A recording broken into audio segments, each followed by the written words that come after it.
All right. Hey, everyone. Welcome back to Move Me to Pittsburgh, the show where we break down Pittsburgh real estate, local stories, and the conversations shaping life around the city.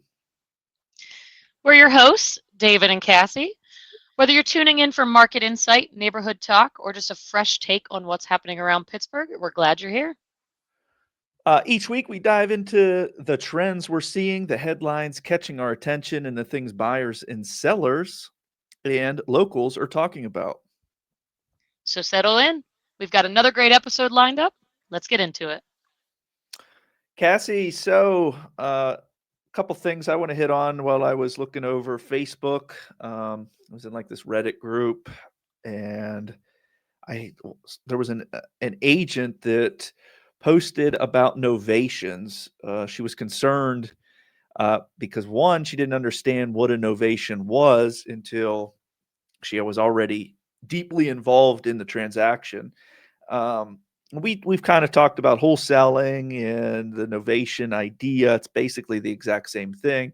So we'll go into that a little bit. Here's the post. It says, upon referral agreement, agent connected me to what is basically a wholesale team of regular people with no real estate experience. That's the thing. Last year they rolled out, I think it was called Act B52, and that was to make anybody that buys, transacts, does any sort of paper transaction, even, they must be licensed. Now that's I was initially against that, but ended up deciding to be. I think it's a good thing because it provides a little bit more of a fiduciary duty to do this sort of transaction. So, look, it says that they had no real estate experience. They relied on me for pricing, but refused to let me put a lockbox on the home for safe entry. They refused to let me put a sign in the yard for maximum marketing, among other things. When I brought up that these decisions they made were putting the seller in danger, I mean, leaving the back door open for showings while occupied and full of her belongings, what are we doing here? And also costing her money by not advertising her property to the fullest extent. She lived in a very densely populated neighborhood.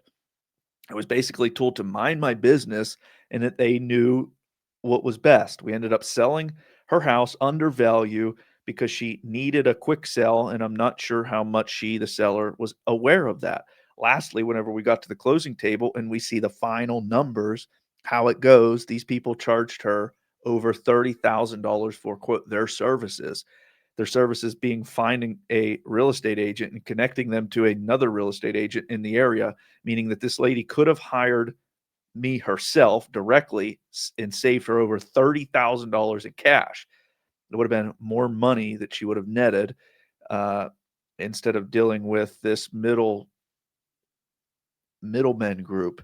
When I brought these concerns up to my broker, they did have all parties sign a hold harmless agreement because even our local legal advisor thought that the situation was risky. They only signed the hold harmless after I basically let them know the deal will not continue without it. So she basically ringing the alarm about these novation contracts. And look, in some cases, it, it does make sense, I guess, to do it if you really have to sift through a lot of ideas to come up with ones that make sense for it.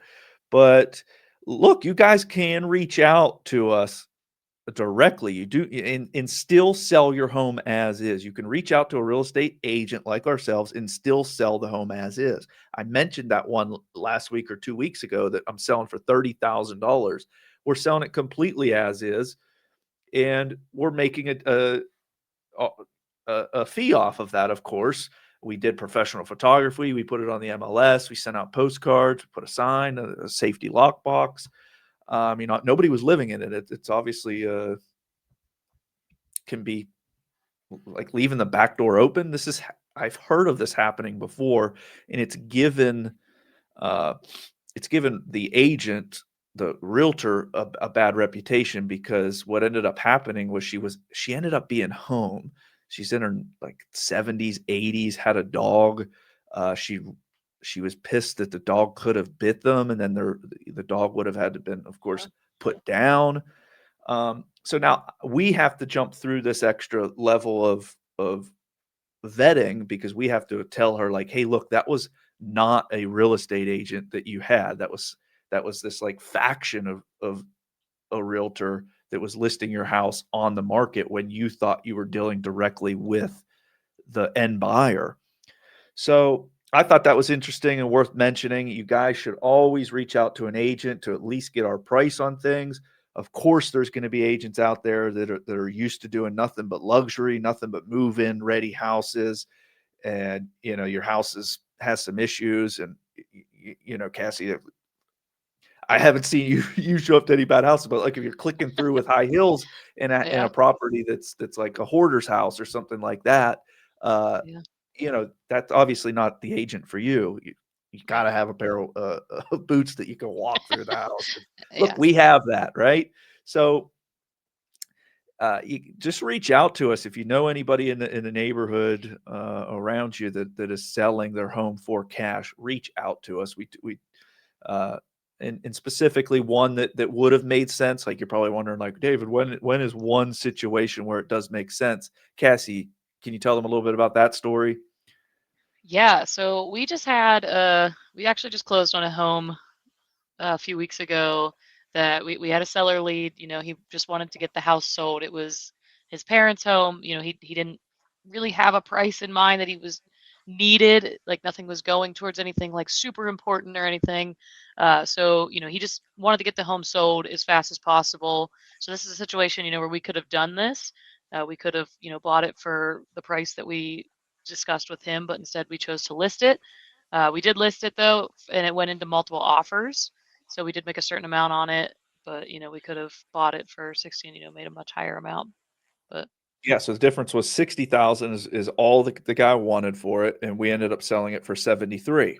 Now our professional fee was variable, was based off of the sell price. So again, we of course by raising the price, we got paid a little bit more. But in that case, we could have what is called a novation, where we are the buyer for the house. We have a contract for 60,000, and then what we would do is sell that contract to the end buyer, and we would have made the difference, which would have been 13,000. So in that case, the guy does not care. He basically said, mm, "All I want is the 60,000," and we said, "Okay, we'll throw it out for 60,000. You'll of course have professional fees on the back yeah, end out of that 60,000." And now we not prop, but we ended up getting it into multiple offers, and it sold for $13,000 higher. Uh, yeah, the guy was super ecstatic, but in that yeah, case, that would have been like a situation where like nobody was going to be harmed in that transaction. Like this lady, we don't know the backstory. We don't know if she talked to a bunch of agents and she watches Selling Sunset and she's like, oh, that guy has too nice of a tie on.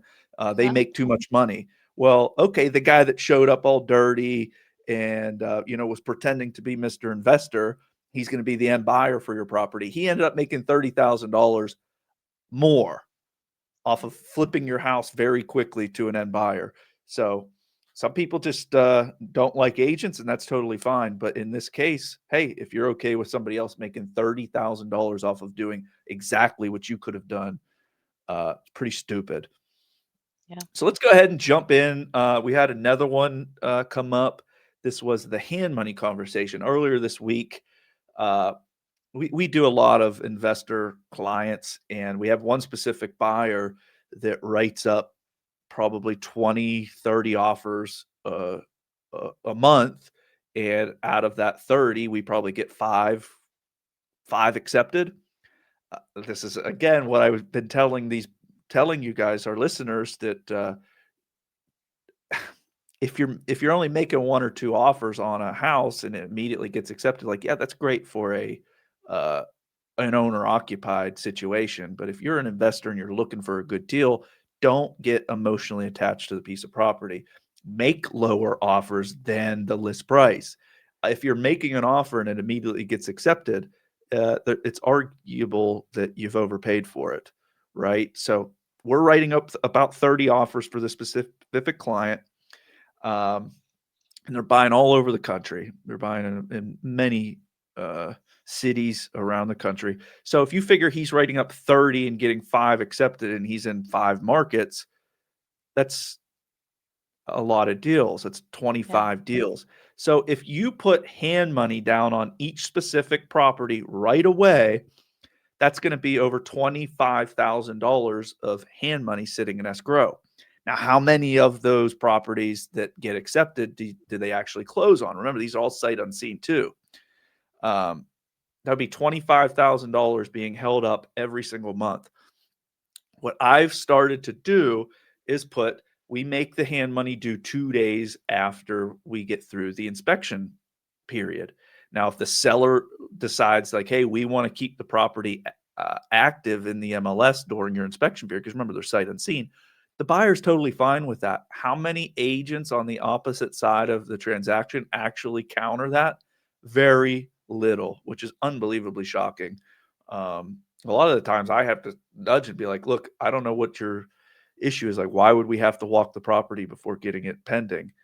Uh, if you've done all your due diligence, you've taken pictures of all the issues, your seller, your client has disclosed any issues in the seller's disclosure form, what's the point of us walking it? We've looked at the street view. We're not going to complain that we didn't know that the neighbor's house was abandoned or the street was bad or anything like that. We've done our due diligence on it. We just haven't walked it. So my point in mentioning all of this, an agent owner, what that means is the agent was also the owner of the property. Property was in pretty bad shape. We did an inspection. The house ended up not being very good. We ended up backing out of the transaction. In this situation, remember, we've made the hand money due 2 days after that inspection. The guy sends this real long email and says, I'm not giving the hand money back. You guys missed your opportunity to terminate, and we're just not releasing it.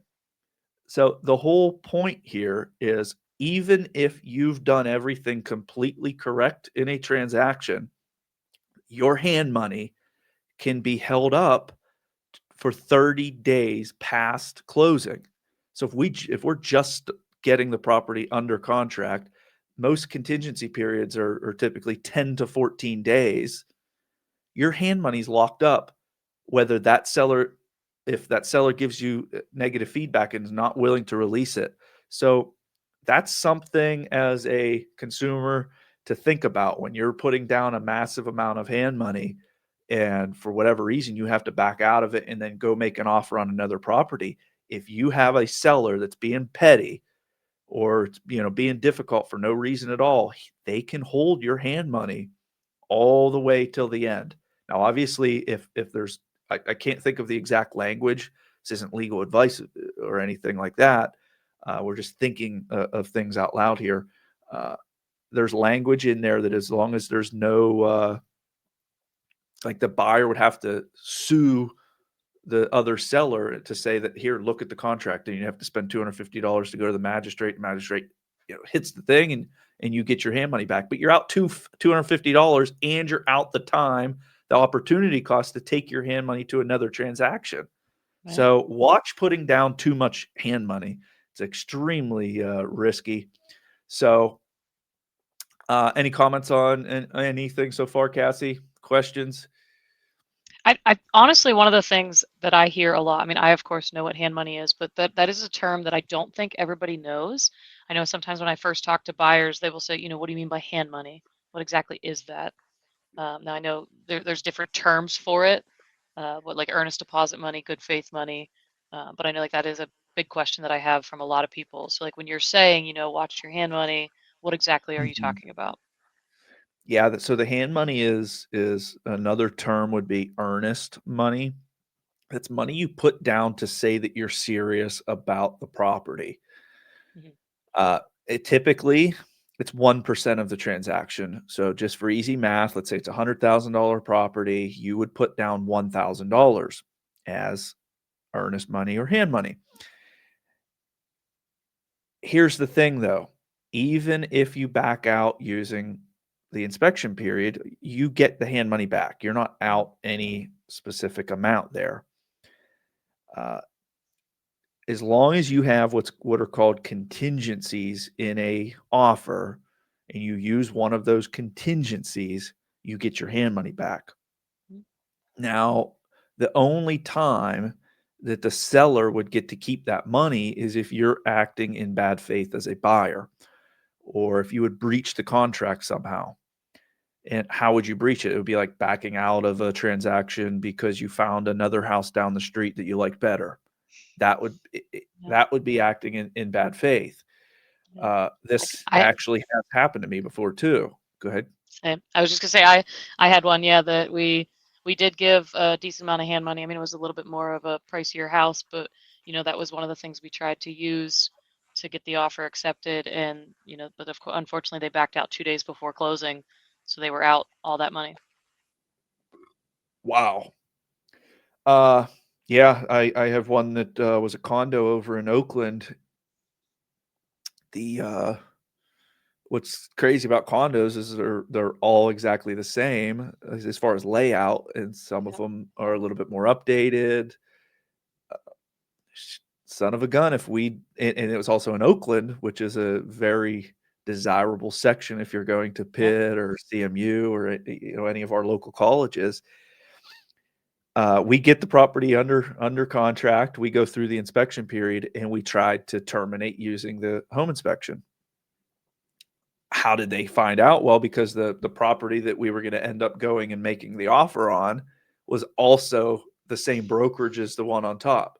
So when they looked at the big board in the office, they're like, "Oh, who did you sell that to?" And then they Yeah. mentioned the person, and they called us out on it and said, "Hey, look, what you went and put an offer on another property." The guy's was also an agent out of a different out of New Jersey that referred me to these clients. It was their kids. They ended up just forfeiting the hand money. They were like, "Look, we're not going to go down this route," so gave it up and went with the other offer. So yeah, you do have to be careful. I mean, it's nice to put down as much hand money as possible, and that's again, if you're a buyer and you really want a house, you put them as much Yeah. hand money down as possible because of this reason, because the seller can keep that hand money. Absolutely. So yeah, on that subject, next one we came across here was we ended up missing this last episode. We were talking about uh, the water authority not having a single no vote in over 2 years.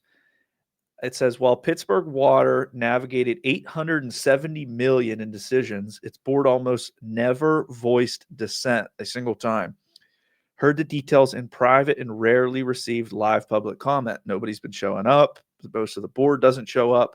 And here's the reason that's an issue is Pittsburgh Water requested rate increases. If approved by the PUC, the Pennsylvania Public Utility Commission, would raise the average household's combined water and sewer bill from about $100 per month to $135 per month. All on top of this, we have the city of Pittsburgh that wants to raise taxes by 30% in 2026.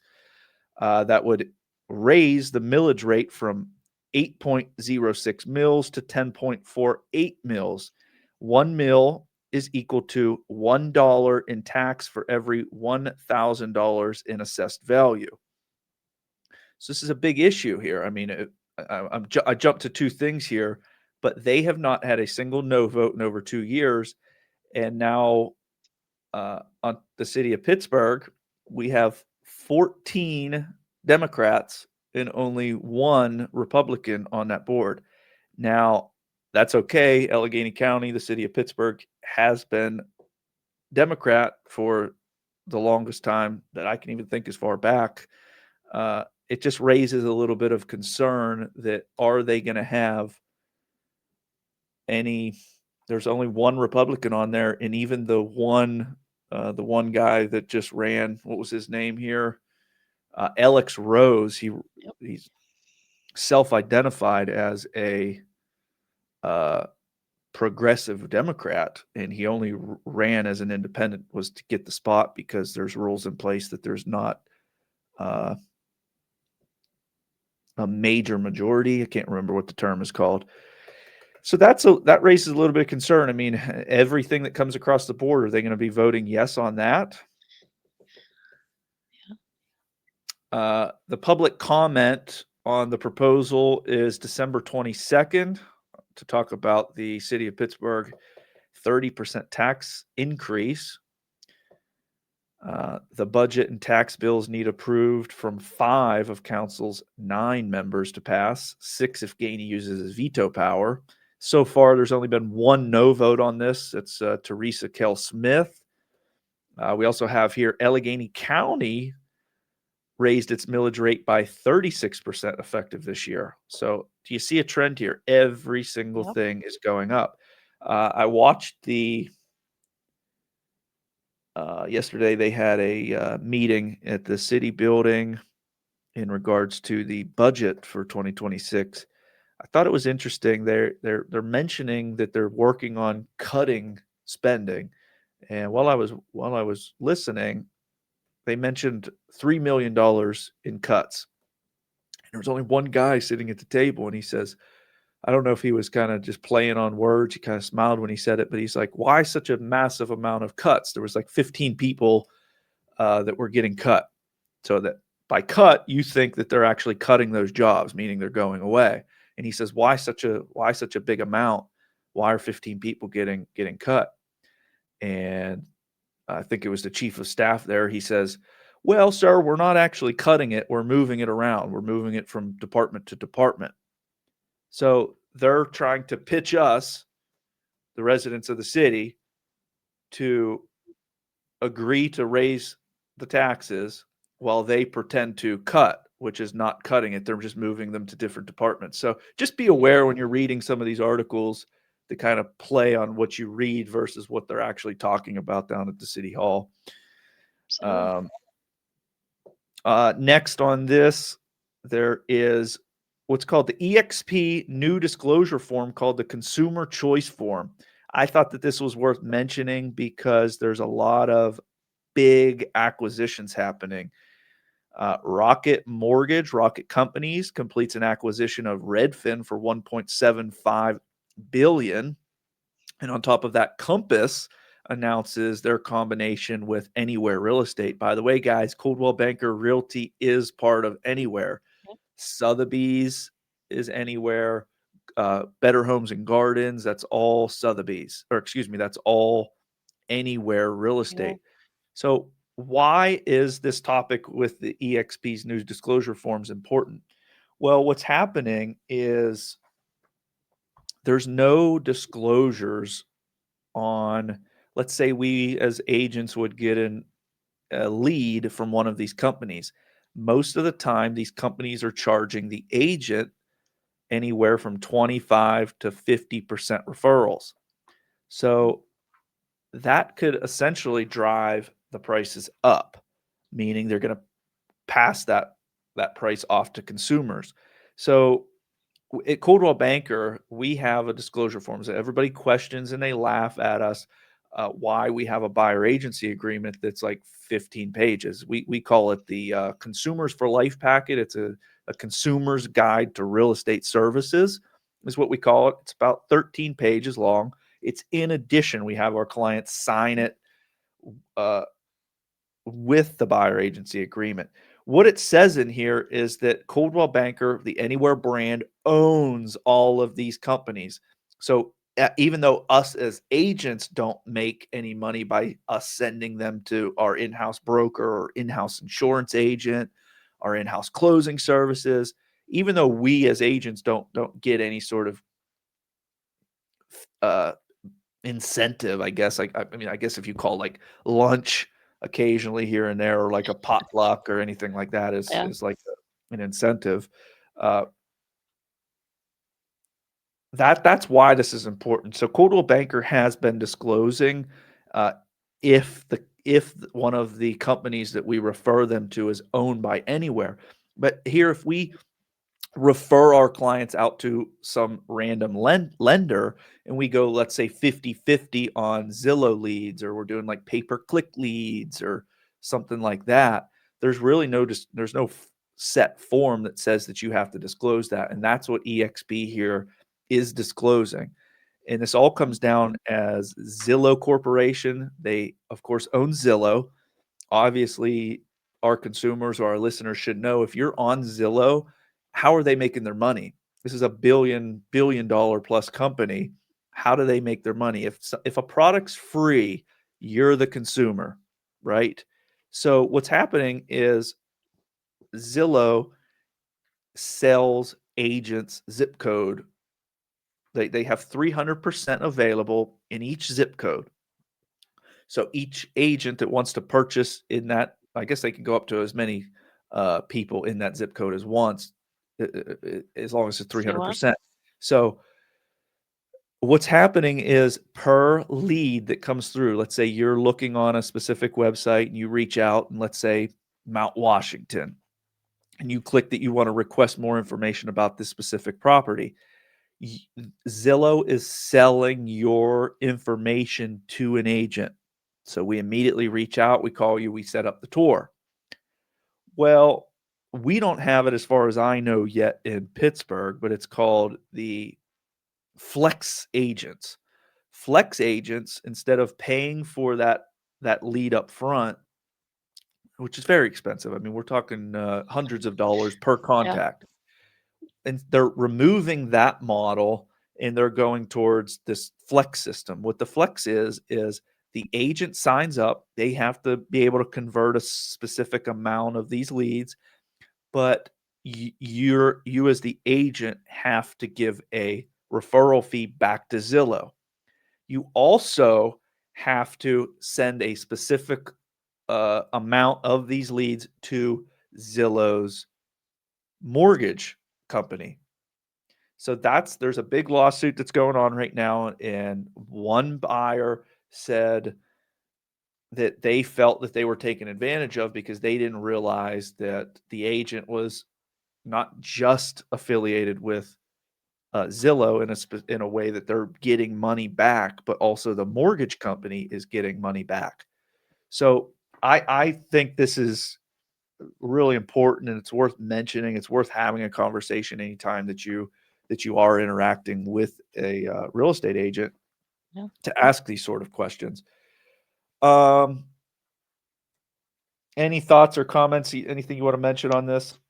I mean, I guess the biggest thing is just, how does that benefit the consumer if all this goes through? The biggest thing is transparency. It's really going to show who's making money in the transaction. Mm. It's coming. You got to think about how many people interact on a real estate transaction. You Yeah. have real estate agents, mortgage reps, home inspectors, plumbers, subcontractors, you name it, title representatives, Mm. insurance agents, underwriters. There are a lot of people all involved in a real estate transaction.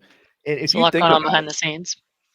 yeah, if you think about it, what other industry do they not disclose when there's those sort of arrangements? I cannot think of any other one except for construction.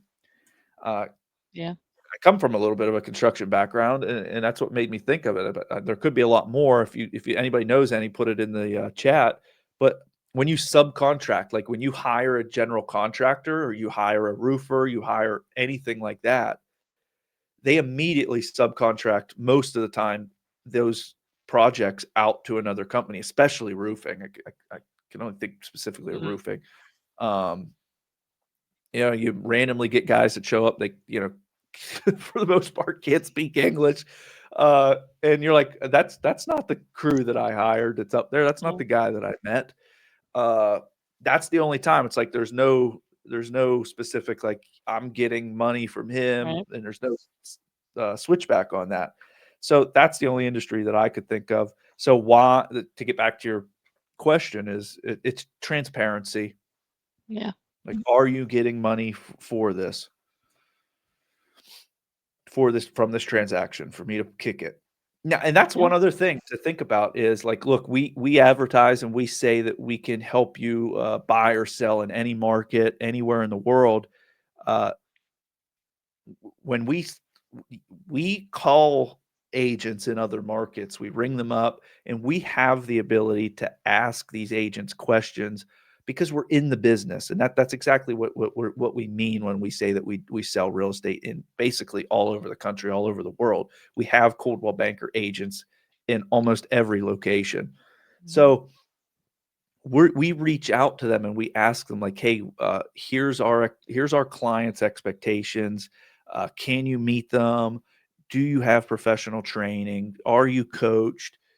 We're able to vet these agents for you. And by doing that, we of course ask that agent to pass us a referral fee. That now would have to be disclosed if this gets rolled out. So, as a consumer, wouldn't you want to know about that? Yeah. Absolutely. So, I think this is a good move on EXP's part. And I think it's obviously going to be coming down for all agents, all Mhm. brokerages here real directly. Yeah. We have some big development news there. Yeah. So, big news coming out of Duquesne University. They just announced a brand new $68 million health sciences building. It's going to go along Forbes Ave. So it's a major upgrade for the campus and for our region. It's going to be an 80,000 square foot purpose built facility. So this is for the John G. Rango Senior School of Health Sciences. It's set to open in fall of 2028. So right now, the health programs are scattered all over campus, but this project is going to pull all of them under one roof. So, physical therapy, athletic training, occupational therapy, speech language pathology, health administration, all of it. Everything will be under one roof. It's going to be, Wow. a modern new building. We're talking, advanced simulation spaces, flexible classrooms, integrated tech, and they're also going to have street level clinical areas that the public can come in for services. Duquesne does run a really active speech, language, and hearing clinic, so this is going to give them a much stronger presence in the community. Yeah, I mean, that's exciting. yeah. 84, So what is it? yeah. 84 million. Yeah. So I mean, long story short, it's just going to be more resources for students, more services for the community, and it's another win for Pittsburgh's growing health and innovation scene. So we love to see that. That's nice. And this is considered uptown, by the way, is where this is going. It's between downtown and Mhm. Oakland. Yep. It's one overlooked little town there, uptown. I was here probably 6 years before I've heard the term uptown. And I'll Yeah. tell you what, as soon as you go and across Bloomfield Bridge, where the sign is, they got like little pieces of glass, and they have it all over the mural. It's a really cool sign. If anybody's Excellent. driving that, that would be going from uptown across the river. As soon as you would make that left onto what bridge is that? I just said it. Um, You said Bloomfield. oh, it's not Bloomfield. I What's was the gonna one in say it's the other Southside? one.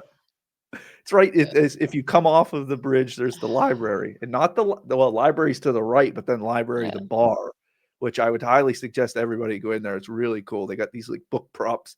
You feel like Hmm. you're in a library. It's really cool. I like that Yeah. place. It's been a long time since I've been in there. I've never actually been there. Birmingham. Oh, It's Birmingham. not Yeah. Birmingham Bridge. Is it? We'll pretend we know our bridge is Starts better. with a B. Something to study. Starts with a B. We'll come back to that. Uh, the Birmingham Bridge is down there, though. I think it's right. It is Birmingham. Yeah, that's what it is. Yeah. Okay. Yeah. Yeah, that's good. Birmingham Bridge. That's right. And I was so lost at Bloomfield at first. I was like, it's not Yeah. uptown. You used Hey, to we play got there. pickleball under that bridge, right? I did. Yes, we did. I Or still you do. still do, yeah. But yeah, yeah, no, it'll be really exciting. Like it's Pittsburgh's definitely making a lot of changes. That's going to be great for the next generation and good for our, health studies as well. Yeah. There was what were we looking at? The this is a cool section here. Yeah, Pittsburgh Pizza Passport 2026. absolutely. Yeah, Pittsburgh has its very own pizza passport. So it's basically just a self-guided tour around the city. You can sample slices or small personal pizzas from, I believe it's over 20. I think around 22 right now are signed up for it, but they say there's more to come. So at least 22 of the city's best pizzerias. This will begin on National Pizza Day, which is February 9th, and that'll run 10 weeks and end like April 19th. That sounds fun. When Yeah. I read that, uh, because here I started going to well, I shouldn't say started. I went one time to a barber. It's a, I think it's like an, well, no, because there was one guy there, but it's like it's all female barbers in Lawrenceville. I can't remember the name of it. It's on the main drag, Butler Street, and told the barber. She's like, "What do you do for a living?" I said, "Oh, I'm a realtor."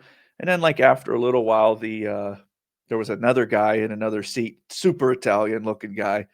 Uh, they're talking about pizza, and uh, he's naming off all these pizza places, and the barber she says, are you gonna comment on this pizza debate, being a realtor and everything?" And I said, I don't have too many pizza places that I would even be able to hold a conversation. And I thought, man, I guess it would be neat. For one, when I eat pizza, I have a couple. I'm somebody that if I have something that's good, like a let's say a meal, I want to just Yep. keep going back there. I like consistency. Yeah. I'm like a I guess that's like animal behavior. I just like to have Yeah. consistent uh, meals. So I thought this was exciting because Yeah. I was kind of bummed out. I'm like, man, I could not even think of a couple pizza places that I could even talk about. But Yeah. then I started thinking about it, and there's a place in Penn Hills. It's called Pasquelli's. I like their pizza. Um, they're specific. They have one that's like bacon ranch and something on Oh it with yeah. fries, ranch sauce on it. Uh, Fat Angelo's in the South Side, good. I like theirs. I like the chicken bacon again on that one. But I'll tell you what, over in Shady Side, Shady Grove, they have this Hmm. white something, white flight, I think is what it's called, pizza. Super good. Been there like probably 4 times in the past year. And there was one other one. Oh, it's in Oakmont, Pub 333. Incredible. It's just there over the weekend again. Had their Yeah. pizza. Super good. I'm kind of excited. I think we should do something as far as like getting Absolutely. this passed and creating some content around this because I would like to get out. I Yeah. like that it's only one slice uh, Yeah. per pizza spot. I'm big into. I wish more pizza spots would have just single slices. Like I don't want to Yeah. have to buy a piece of pizza every time. Then you got to go. I want to like stop in at lunchtime and like now I got to come home with this 13 slice pizza. A whole pizza. I'm gonna be what's that called when a bear goes into hibernation? It's I'm gonna be a good is time around for it. the corner. Yeah. But unfortunately, during this, it'll be past all that. We'll be hitting into That's spring. right. We'll be heading into spring on this one. So this is a Yeah, you can get your $50 one slice. and Help so you far get what your summer 20 bod ready. and 22 people are participating in it this year and a lot of names that I have not ever seen. So it's pretty exciting. Yeah. Uh, I tried to do the last year. It could have been this year. I can't quite remember. I think it was last year. Doing the brewery one. They had one I do know they have it that. was a brewery passport. It was fun. I was able to get like 10. I didn't win any award. At the end of it, they typically give you some sort of like uh maybe like a little keychain or something. The one that I went to, they were giving out a like a beach chair or something or a Yeah. folding chair. Really cool, but obviously did not get the Got to get out there more. chair. Oh, Oh man. Yeah. Another thing, it's the holiday season. I know we have talked a little bit in a past podcast about the filming around Pittsburgh. I believe we were talking. There's a street in Sewickley yeah, there's some that sweet and Swickly. yeah, that I think we see in some Hallmark movies. But I know not Hallmark's not everybody's favorite. I know my mom's listening to this, and I know you love Hallmark, but I'm sorry, not everybody does. So if you're looking for just a non-Hallmark holiday movie, there are a couple. I can think of two that give us a sneak peek into our city. They were filmed around Pittsburgh. So the first one we have is Love the Coopers. That actually stars Steve Martin, Diane Keaton, John Goodman. It's basically a love letter to Pittsburgh at Christmas time. It was filmed downtown, neighborhoods that we all know. Definitely gives, the classic chaotic family at Christmas energy, but it's with Pittsburgh shining in the background. Uh, the Nice. other one, the other one I know of is Happiest Season. I've never seen it. I've heard of it though. It stars Kristen Stewart and Mackenzie Davis. This one's more of a heartwarming modern film that was filmed around Pittsburgh. I think, believe from Shady Side to Cranberry, so it gives it like a cozy small town vibe, but not too small town. So, if you're looking for a nice holiday movie, grab your hot chocolate, pop a squat on your couch, and do a fun little festive hunt for Pittsburgh scenes. Can you name those one more time for us? Love the Coopers and Happiest Season. Okay, cool. I'm gonna have to write those down and watch them and Yeah, report back to you next week. Have you watched them yeah. yet? I have not, but Oh, planning cool. on it. Okay, cool. We'll report Yeah, back to you on we will. We have homework yeah, homework. and learn the bridges. And we gotta learn Birmingham Bridge. Yeah, I'm gonna have to Google that afterward to make sure it's right. I know, right? It's the first thing I'm Cool. gonna do. Yeah, over the weekend, Shannon and I, we and her family, we went to the what the heck was it called? The I Made It? No, the Handmade Arcade. Handmade Arcade. Yeah, that was really fun. I did not think that I was gonna be too cheerful about that, but that was really uh, they did a very nice job. They said they had over 290 makers selling handcrafted clothes, accessories, art, Wow, home decor, jewelry, you name it. wow. Um, yeah, and I like that that was at David Lord's Convention Center. I mean, everybody probably thinks we love the home show and all that sort of stuff. They oversell that. They oversell it, in my opinion. You cannot Yeah, walk in there. It's way overstimulating with everybody, yeah. and you got salespeople trying to sign up for the windows, and then they hammer your ass. Excuse me, uh, by calling you 900 times. Ask me how I know this. Yeah, Um, and they say you're getting like the best deal ever down there. So yeah, my point is they squeeze them typically in so far that you almost yeah, can't even walk.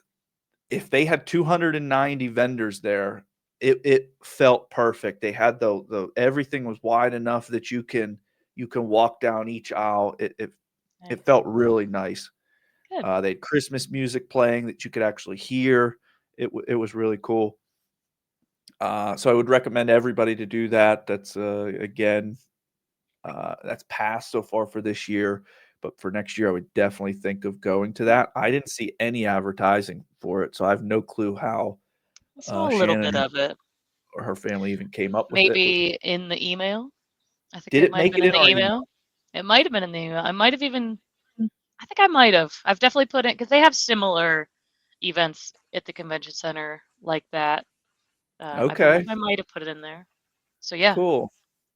make sure you're Yeah, subscribed to our email for a list of events that are happening in the city. that's cool. Yeah, they had some. They were blowing glass at one of the booths. We ended up buying a Christmas pickle. Not sure how many people have heard of No. the Christmas pickle, but it was supposedly a German tradition. And after we ended up getting it, I just remember as a kid always having the pickle. They'd hide it, and whoever would find the pickle would get to open up one gift early. Oh, So we ended up fun. buying a glass one, and I jokingly said that Shannon's mom was like really wanted to get us something for like staying at the house and like for like an early gift. So we were looking all around for like a pickle, and they'd like of course like crocheted ones and stuff. I'm like, Yeah, that's not fun. That's kind of like it's easy to find. You need one that's like blends in a little bit. That makes it yeah. harder to find. Um, It's so really yeah, we fun. started a new tradition. That's the first time we've done that. And instead of a gift, we ended up saying, okay, let's we get to choose any book that we want. So that gave us an opportunity to go over in East Liberty near the Target. There used to be a giant eagle there. It's over by Mm. Trader Joe's. They ended up tearing that entire giant eagle down. It was really tough to find parking over there. It was tough. Um, but now they built this big, beautiful building. I don't know if I'd go as far as saying beautiful, but it's a nice building. It's mixed use above it. They have a bunch of Mm, apartment complexes. Down below, they have a bunch of rental spaces. So they're putting like a Shake Shack in there, a burger joint, okay. but they put a new Barnes and Noble in there. So the Ooh. Barnes and Noble that was out in Monroeville, Walmart Corporation bought that Monroeville mall. Apparently, they're going to level all of it and put a Walmart in there. So Yep. that, of course, means that all of those businesses have to vacate, and one of them was Barnes and Nobles. So that's the location Good. that they've moved to. So we ended up going over to a much smaller space, and I liked it. It very small. They actually had a massive supply of books. They did have Mm. some areas that you could sit in. One thing they did not have was a coffee shop. So hopefully they Ah, do put a coffee shop over there. yeah. Gotta have the Really coffee nice. while you browse. Yep. Went into the Giant Eagle over there. It's quite interesting how close, because they also have another uh, Giant Eagle like less than 2 miles down the road. But this one is close to our office, by the way, on South Highland. We're just about in walking distance, and they had a lot of good options as far as food over there. So, as far as like fresh made, ready to go eat food, instead of us having to drive all the way down to like Whole Foods or to the other one, Yeah. we could almost walk there from our office. Yeah. What else? You got anything? Yeah, I mean, if you're looking for something fun to do this weekend, the Lawrenceville Cookie Tour. I know we briefly mentioned this in a past podcast, but it is this weekend. So Saturday, Sunday, but I know Saturdays from 12 to 5. I believe Sundays the same times. But yeah, it's a way. It's a yearly event that the city plans to bring the community together. It helps support local businesses. So it's on Butler Street, and I believe there might be some on Penn Ave. But it's lit up with holiday spirit. The local shops, from the boutiques, the coffee shops, the bars, small businesses, they hand out free homemade cookies. So it's a self-guided walk. You can go any direction you want. You can hop around, go back and forth. There is a map that is digital, so if you look up the Lawrenceville Cookie Tour, you can find that. And I believe Hmm. they also have printed ones down there as well while you're there. So yeah, if you see a shop that you want to stop in, grab a cookie. There's also going to be a gift wrapping station this year. So if you bought any gifts locally while you're down there, they will wrap it for you for a certain time. I think that might end at 4:30. And there's also a free trolley that you can use if you don't want to walk back and forth. So yeah, grab a friend, grab your comfy walking shoes, and a bag for the cookies, because you do not have to eat them while you're there. You can take them with you. Oh, that's cool. Yeah, so head down to Lawrenceville. I will be there starting at noon on Saturday. So if you're there and you see me, please come say hi and share a cookie. It'll be a good time. Cool. Yeah. One thing to mention as well, on top of as far as events, I'll be at the Phipps Ooh, this weekend at the Phipps Holiday Magic very event. That is over in Oakland. cool. So that should be fun. That's going to be third year in a row I'll be going over to that. They supposedly have a bunch more new plants over there because it is a botanical garden. Very cool. A lot of people, my grandparents are going to be coming in. Oh, fun. Families all coming in, going into that. So we'll see. They do a lot of really nice stuff over there Yeah, for the uh, Christmas holiday. it is really nice. Yeah, so that's gonna be it for us today, guys. Yeah. So that's going to do it for this week's episode of Move Me to Pittsburgh. Thanks for spending time with us.